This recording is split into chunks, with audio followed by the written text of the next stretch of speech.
면회실 문을 열었을 때 아들의 얼굴에 새겨진 상처가 먼저 보였습니다.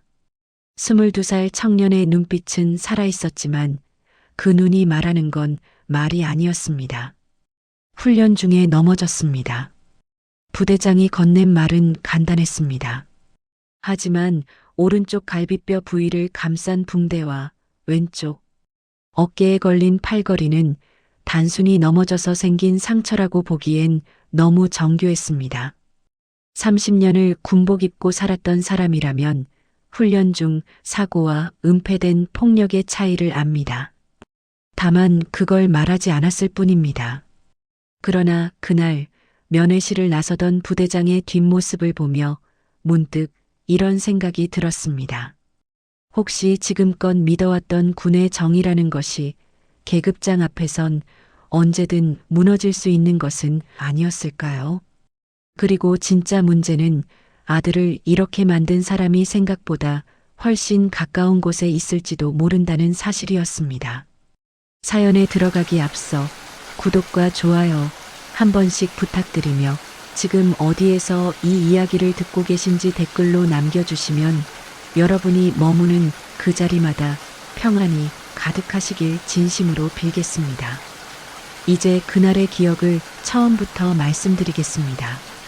면회 신청서를 넣은 건 아들이 자대 배치를 받은 지 석 달째 되던 주였습니다. 엄마, 이번 주말은 힘들 것 같아요. 전화기 너머로 들려온 아들의 목소리는 평소보다 낮았습니다. 하지만 어머니라는 존재는 이상하게도 목소리만 들어도 뭔가 잘못되었다는 걸 압니다. 무슨 일 있니? 아니요, 훈련 일정이 좀 빡빡해서요. 괜찮으니까 다음 주에 오세요. 그렇게 말하는 아들의 숨소리가 불규칙했습니다. 통화를 끊고 나서도 마음 한구석이 무거웠지만 군대라는 곳이 원래 그런 곳이라고 스스로를 달랬습니다. 그리고 일주일 뒤 면회 허가가 떨어졌습니다. 부대 정문을 지나 면회실로 향하는 길은 익숙했습니다. 30년 전 제가 소위로 첫 부임을 했을 때도 이런 길을 걸었습니다. 다만 그때는 군복을 입은 채였고 지금은 평범한 민간인 옷차림이었을 뿐입니다. 면회실 앞에서 행정병이 신분증을 확인했습니다. 보호자분이시죠? 잠시만 기다려주세요. 젊은 병사의 말투는 공손했지만 눈빛은 어딘가 경계하고 있었습니다. 뭔가 감추고 있다는 느낌. 그건 30년간 부하들을 이끌며 익힌 감각이었습니다. 그리고 문이 열렸습니다. 아들이 들어왔습니다. 오른쪽 눈 밑에 시퍼런 멍이 있었고 입술 한쪽이 찢어져 있었습니다. 팔걸이에 걸린 왼팔은 움직일 수 없는 상태였고 걸음걸이도 불편해 보였습니다.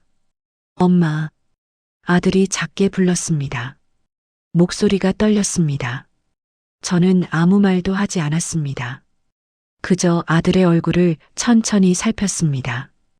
오른쪽 관자놀이 근처의 상처는 둔기에 의한 것이었고 왼쪽 어깨의 붕대 아래로 삐져나온 멍 자국은 반복적인 타격의 흔적이었습니다. 무슨 일이 있었니? 조용히 물었습니다. 아들은 고개를 숙였습니다. 훈련 중에 실수했어요. 그 말을 하는 아들의 손이 떨리고 있었습니다. 면회 시간 30분 동안 저는 더 이상 묻지 않았습니다. 다만 아들의 눈빛이 말해주는 것들을 하나하나 기억했습니다.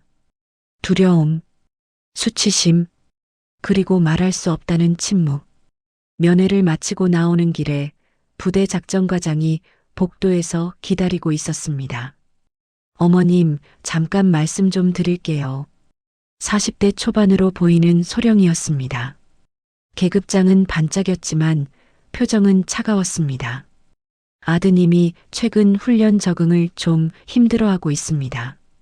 특전사 훈련이 원래 강도가 세서 몸이 약한 병사들은 자주 다치거든요. 말투는 친절했지만 내용은 그렇지 않았습니다. 제 아들이 몸이 약합니까? 제가 물었을 때 소령의 표정이 미세하게 바뀌었습니다. 그런 건 아니지만 어머님께서 너무 걱정하실까봐 미리 말씀드리는 겁니다. 군대는 원래 그런 곳 아니겠습니까? 그 말을 끝으로 소령은 공손하게 고개를 숙이고 돌아섰습니다. 복도를 걸어 나오는데 뒤에서 누군가 속삭이는 소리가 들렸습니다. 예비 여기시라던데 중장까지 다신 분이. 그래봤자 지금은 민간인이잖아. 여기선 우리말이 법이지. 두 명의 부사관이 나누는 대화였습니다. 저를 보고 하는 말인지 아닌지는 중요하지 않았습니다. 부대 정문을 나서며 저는 뒤를 돌아보았습니다. 철조망 너머로 보이는 부대 건물들이 그날따라 유난히 높아 보였습니다. 그리고 마지막으로 들은 말이 있었습니다. 주차장에서 차에 시동을 거는 순간 옆을 지나가던 중사가 동료에게 한 말이었습니다. 나이 드신 분들은 요즘 군대를 잘 모르시니까 그냥 적당히 둘러대면 돼. 이틀 뒤 아들에게서 전화가 왔습니다. 엄마, 괜찮아요. 걱정하지 마세요. 짧게 끊는 목소리였습니다. 통화 시간도 3분이 채 안 되었습니다. 뭔가 옆에서 감시하고 있다는 느낌이 들었습니다. 정말 괜찮은 거니? 네, 그냥 훈련하다 보면 이런 일도 있어요. 아들은 그렇게 말했지만 그 말을 하는 동안 한 번도 웃지 않았습니다. 저는 그날 밤 오래된 수첩을 꺼냈습니다. 30년간 함께했던 부하들과 동기들의 연락처가 빼곡히 적혀 있었습니다. 하지만 전화기를 들지는 않았습니다. 아직은 때가 아니었습니다. 일주일 뒤 부대에서 공문이 왔습니다. 귀 자제분이 훈련 중 부상을 입어 군 병원에서 치료를 받았음을 알려드립니다. 현재 상태는 양호하며 조만간 복귀 예정입니다. 공문은 정중했지만 내용은 부실했습니다.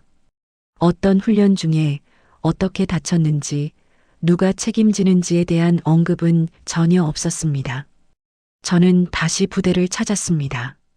이번에는 면회가 아니라 부대장 면담을 신청했습니다. 대기실에서 1시간을 기다린 끝에 부대장실로 들어갈 수 있었습니다. 40대 후반의 대령이 책상 뒤에 앉아 있었습니다. 표정은 무표정했고 태도는 형식적이었습니다. 어머님, 무슨 일로 오셨습니까? 공손하지만 거리를 두는 말투였습니다. 제 아들 상태가 궁금해서 왔습니다. 제가 말했을 때 대령은 서류를 한 장 꺼내 책상 위에 올려놓았습니다. 여기 진료 기록이 있습니다. 타박상과 경미한 골절로 이미 치료가 완료되었습니다. 어떻게 다쳤습니까? 훈련 중 넘어졌습니다. 특전사 훈련을 받는 병사가 넘어져서 갈비뼈가 부러지고 어깨가 탈구됩니까? 제 질문에 대령의 눈빛이 차갑게 변했습니다. 어머님, 저희 부대는 특전사 부대입니다. 훈련 강도가 세고 부상도 빈번합니다. 그걸 감당 못하는 병사들은 원래 힘듭니다. 그 말을 하는 대령의 표정에는 어떤 미안함도 없었습니다. 그럼 책임은 누가 집니까? 책임이라뇨? 훈련 중 사고는 불가항력입니다. 오히려 아드님이 조심하지 못한 면도 있고요. 대령은 그렇게 말하며 서류를 다시 서랍에 넣었습니다. 대화는 끝났다는 신호였습니다. 어머님께서 예전에 군에 계셨다고 들었습니다만 요즘 군대는 옛날과 다릅니다. 너무 걱정하시면 아드님만 힘들어집니다. 그 말을 끝으로 대령은 자리에서 일어났습니다. 복도로 나오는 길에 작전과장이 다시 나타났습니다. 어머님, 이해해 주십시오. 부대에도 입장이 있습니다. 사고가 외부에 알려지면 부대 전체가 곤란해집니다. 입장, 곤란. 그런 단어들이 아들의 상처보다 먼저 나오는 사람이었습니다. 그럼 제 아들은 어떻게 됩니까? 제가 물었을 때 작전과장은 잠시 침묵했다가 말했습니다. 이미 치료받았으니 이제 적응하셔야죠. 군 생활이란 게 원래 그런 겁니다. 어머님 세대 때도 마찬가지 아니었습니까? 그 말을 듣는 순간 저는 더 이상 말하지 않았습니다. 부대를 나와 차에 올라탔을 때 핸드폰이 울렸습니다. 아들이었습니다. 엄마, 부대 오지 마세요. 왜? 자꾸 오시면 저만 더 힘들어져요. 괜히 찍혀서 더 당할 수도 있어요. 아들의 목소리가 떨렸습니다. 더 당한다는 게 무슨 뜻이니? 아무것도 아니에요. 그냥 제발 오지 마세요. 통화는 거기서 끊겼습니다. 그날 밤 저는 오랜만에 군복을 꺼내 보았습니다. 30년 전 처음 입었던 그 군복은 이제 오래되어 빛이 바랬지만 가슴에 달렸던 중장 계급장의 자리는 아직 선명했습니다.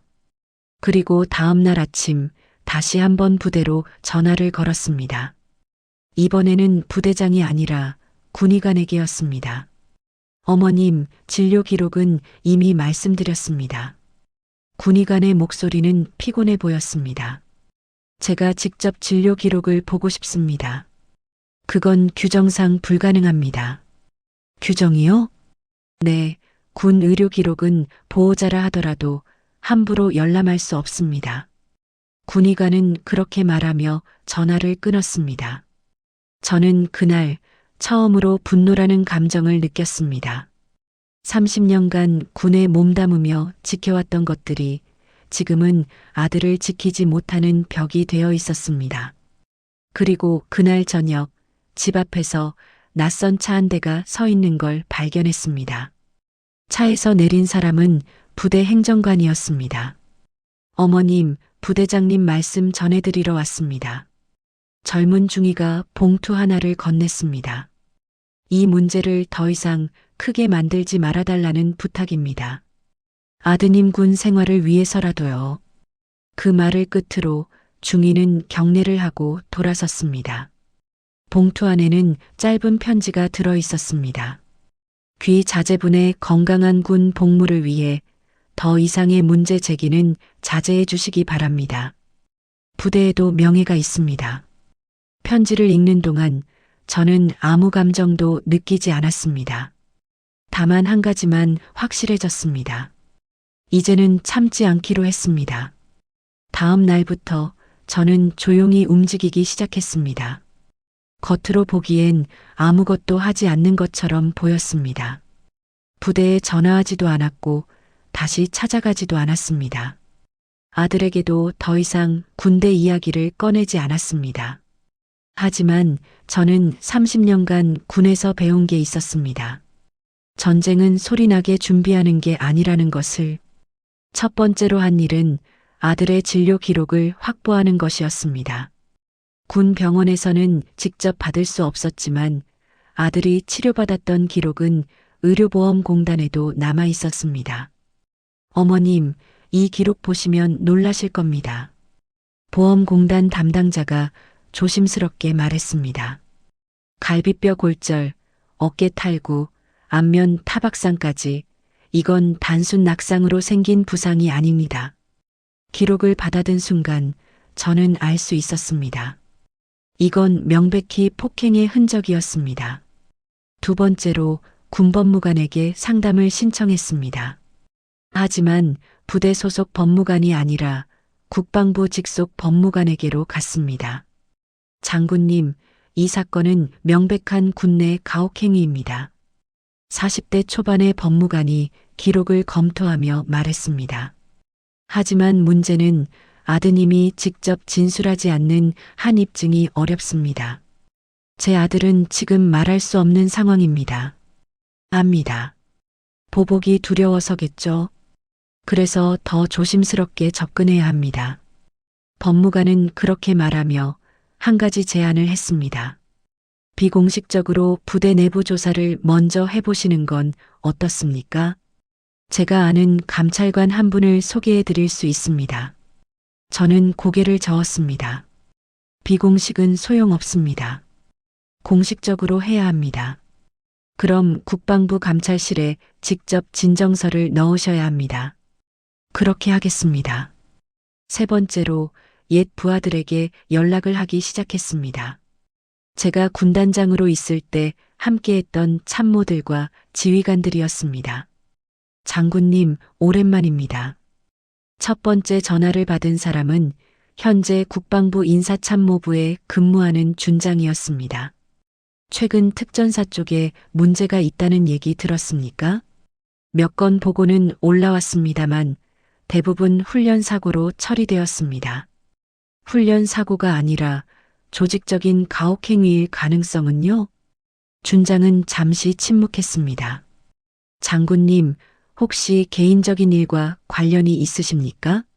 제 아들이 그 부대에 있습니다. 알겠습니다. 제가 조용히 알아보겠습니다. 두 번째 전화는 국방일보에 근무하는 옛 공보장교에게 걸었습니다. 장군님, 기사와는 신중해야 합니다. 대령 출신의 그는 조심스럽게 말했습니다. 증거가 확실하지 않으면 오히려 역풍을 맞을 수 있습니다.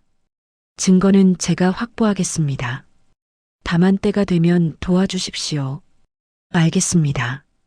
연락 주십시오. 한 달 동안 저는 20명이 넘는 사람들을 만났습니다. 모두 제가 군에 있을 때 함께했던 사람들이었습니다. 그들은 지금 국방부, 합참, 각 군 본부에 흩어져 있었습니다. 그리고 저는 또 한 가지 중요한 사실을 알아냈습니다. 제 아들만이 아니었습니다. 그 부대에서는 최근 6개월 동안 10명이 넘는 병사들이 비슷한 부상을 입고 치료를 받았습니다. 하지만 모두 훈련 사고로 처리되었고 어떤 책임자도 문책받지 않았습니다. 장군님, 이건 명백히 조직적인 문제입니다. 인사참모부의 준장이 자료를 건네며 말했습니다. 부대장과 작전과장이 암묵적으로 묵인하고 있는 것으로 보입니다. 증거가 있습니까? 아직 결정적인 건 없습니다. 하지만 패턴이 명확합니다. 저는 그 자료를 받아 정리하기 시작했습니다. 하나하나 날짜별로, 피해자별로, 부상 내용별로 나눠서 표를 만들었습니다. 그러던 어느 날 아들에게서 다시 전화가 왔습니다. 엄마, 내일 외출 나갑니다. 목소리가 밝아진 것처럼 들렸지만 여전히 긴장되어 있었습니다. 정말? 네, 1시간만 나갈 수 있대요. 그럼 엄마가 부대 앞에서 기다릴게. 아니에요. 그냥 혼자 다녀올게요. 왜? 그냥요. 엄마 보면 또 걱정하실 것 같아서요. 저는 더 이상 묻지 않았습니다. 다만 다음 날 부대 근처 카페에 앉아 기다렸습니다. 1시간 뒤 아들이 혼자 걸어 나왔습니다. 얼굴의 멍은 많이 나아졌지만 여전히 걸음걸이가 불편해 보였습니다. 저는 차에서 내리지 않고 그저 지켜봤습니다. 아들이 편의점에 들어가 음료수를 사고 잠시 벤치에 앉아 쉬는 모습을, 그리고 아들이 다시 부대로 들어가는 걸 보며 저는 마음을 굳혔습니다. 이제는 움직일 때가 되었습니다. 그날 밤 저는 국방부 감찰실에 정식 진정서를 제출했습니다. 동봉한 자료는 25장이었습니다.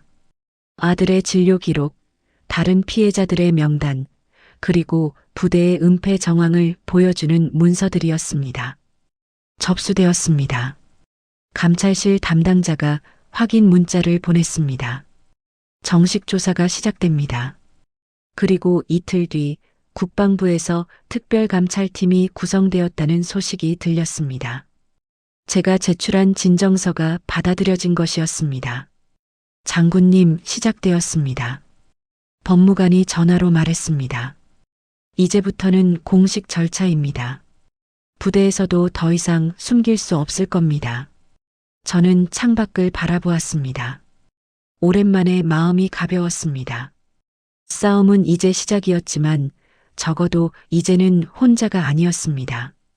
감찰팀이 부대에 들어간 건 진정서를 제출한 지 사흘째 되던 날이었습니다. 특별감찰 실시. 부대 정문에 공문이 붙었고 모든 간부들이 소집되었습니다. 부대장은 그제야 상황의 심각성을 알았을 것입니다.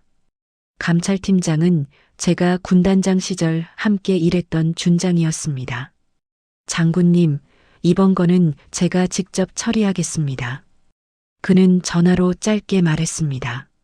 증거는 충분합니다. 이제는 진술만 확보하면 됩니다. 감찰은 사흘간 진행되었습니다. 부대의 모든 병사들이 개별 면담을 받았고 간부들의 휴대폰과 컴퓨터가 압수되었습니다. 그리고 나흘째 되던 날 결과가 나왔습니다. 부대장 대령 박모, 작전과장 소령 김모, 그리고 중대장 대위 이모를 직위 해제합니다. 국방부 공식 발표였습니다. 해당 부대에서 최근 6개월간 발생한 병사 부상 사건 중 7건이 가혹행위에 의한 것으로 확인되었습니다. 관련자들은 군사법원에 송치될 예정입니다. 발표가 나간 직후 부대장에게서 전화가 왔습니다. 장군님, 제가 잘못했습니다. 목소리가 떨렸습니다. 뭘 잘못했습니까? 제가 물었을 때 전화 너머로 한숨 소리가 들렸습니다. 모든 걸 제대로 관리하지 못했습니다. 하지만 저도 모르는 일이 많았습니다. 부하들이 제 눈을 속인 겁니다. 그래서요? 용서해 주십시오. 제 군 생활이 이렇게 끝날 순 없습니다. 저는 잠시 침묵했습니다. 대령님, 군 생활이 끝나는 건 대령님이 결정한 겁니다. 제가 아니라요. 하지만 장군님께서 진정서만 취하해 주신다면 취하는 없습니다. 이미 공식 조사가 시작되었고 증거도 확보되었습니다. 전화는 거기서 끊겼습니다. 다음 날 작전과장에게서도 연락이 왔습니다. 하지만 전화가 아니라 직접 찾아왔습니다. 장군님, 제발 도와주십시오. 30대 중반의 소령이 제 앞에 서서 고개를 숙였습니다. 저는 그저 상급자 명령을 따른 것뿐입니다. 부대장님이 훈련 강도를 높이라고 해서 그렇게 한 겁니다. 그래서 병사들을 폭행했습니까? 폭행이 아니라 훈련이었습니다. 소령의 목소리가 높아졌습니다. 군대는 원래 그런 곳 아닙니까? 장군님도 예전에는 그렇게 훈련 받으셨을 텐데요. 저는 천천히 일어났습니다. 소령님, 제가 받은 훈련과 지금 대령님이 한 일은 다릅니다. 훈련은 병사를 강하게 만드는 것이지 부수는 게 아닙니다. 소령은 더 이상 말하지 못했습니다. 일주일 뒤 군사법원에서 첫 공판이 열렸습니다. 피고인들은 군형법 제62조 가혹행위 및 제64조 폭행죄로 기소되었습니다. 군 검찰관이 기소장을 낭독했습니다. 법정에는 피해자 가족들이 앉아 있었습니다. 제 아들도 증인으로 출석했습니다. 증인, 피고인들로부터 폭행을 당한 사실이 있습니까? 검사가 물었을 때 아들은 잠시 침묵했습니다. 그리고 천천히 입을 열었습니다. 네, 있습니다. 목소리는 작았지만 단호했습니다. 훈련 중에 실수를 했다는 이유로 작전과장님이 저를 별도로 불렀습니다. 그리고 얼차려를 시켰습니다. 얼차려만 받았습니까? 아니요. 엎드려 뻗쳐 자세에서 일어나지 못하게 발로 눌렀습니다. 그리고 일어나려고 하면 다시 밀어서 바닥에 쓰러뜨렸습니다. 재판정이 조용해졌습니다. 몇 번이나 반복되었습니까? 기억나지 않습니다. 하지만 1시간 넘게 계속되었습니다. 아들의 목소리가 떨렸습니다. 그 후로 갈비뼈가 부러졌고 어깨가 빠졌습니다. 재판장이 피고인석을 바라보았습니다. 피고인, 증인의 진술이 사실입니까? 작전과장이었던 소령이 자리에서 일어났습니다. 훈련 과정에서 과도한 면이 있었던 건 인정합니다. 하지만 고의는 아니었습니다. 고의가 아니라는 건 무슨 뜻입니까? 병사를 강하게 만들기 위해서였습니다. 재판장이 한숨을 쉬었습니다. 피고인의 변명은 받아들여지지 않습니다. 그리고 한 달 뒤 선고가 내려졌습니다. 피고인 대령 박모, 징역 1년 6개월에 집행유예 3년. 피고인 소령 김모, 징역 1년에 집행유예 2년. 피고인 대위 이모, 징역 8개월에 집행유예 2년.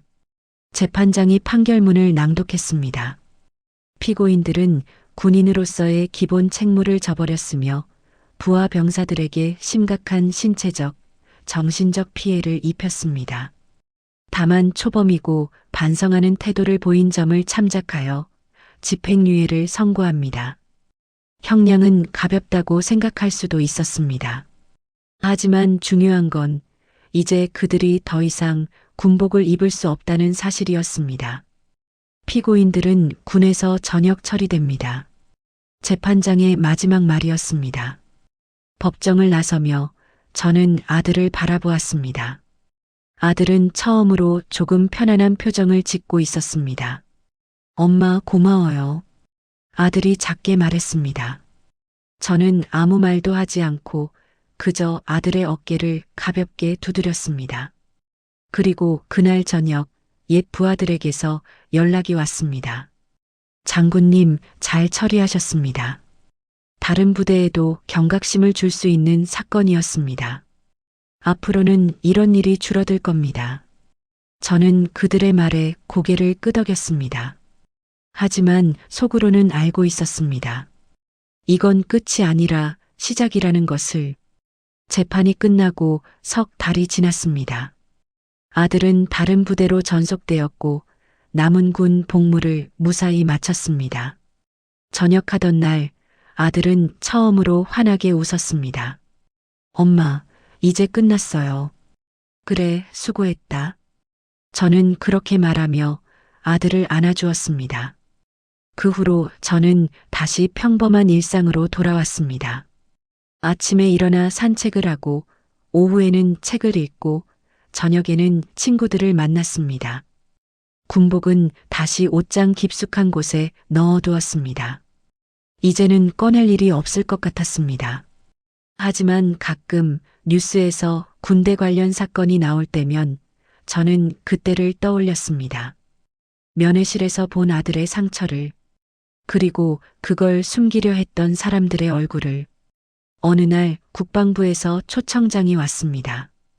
군 인권 개선 자문위원으로 위촉하고자 합니다. 내용은 간단했습니다. 저는 초청을 받아들였습니다. 아들의 일이 헛되지 않게 만들고 싶었습니다. 첫 회의에 참석했을 때 국방부 장관이 제게 말했습니다. 장군님의 용기 덕분에 많은 것이 바뀌고 있습니다. 저는 그저 어머니로서 할 일을 했을 뿐입니다.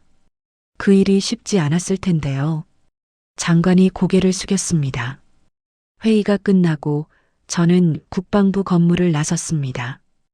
햇살이 따뜻했습니다. 그리고 집으로 가는 길에 아들에게서 전화가 왔습니다. 엄마, 오늘 저녁에 집에 갈게요. 그래, 뭐 먹고 싶은 거 있니? 아무거나요. 엄마가 해주는 거면 다 맛있어요. 전화를 끊고 저는 하늘을 올려다보았습니다. 구름 한 점 없는 맑은 하늘이었습니다. 30년 전 처음 군복을 입었을 때 다짐했던 것들이 있었습니다. 정의, 명예, 책임. 그 단어들은 지금도 여전히 의미가 있었습니다. 다만 이제는 계급장이 아니라 마음으로 지킬 뿐이었습니다. 저는 천천히 걸어 집으로 향했습니다. 그리고 오늘도 평범한 하루가 시작되었습니다. 오늘 사연이 마음에 닿았다면 주변에 전해주시면 감사하겠습니다.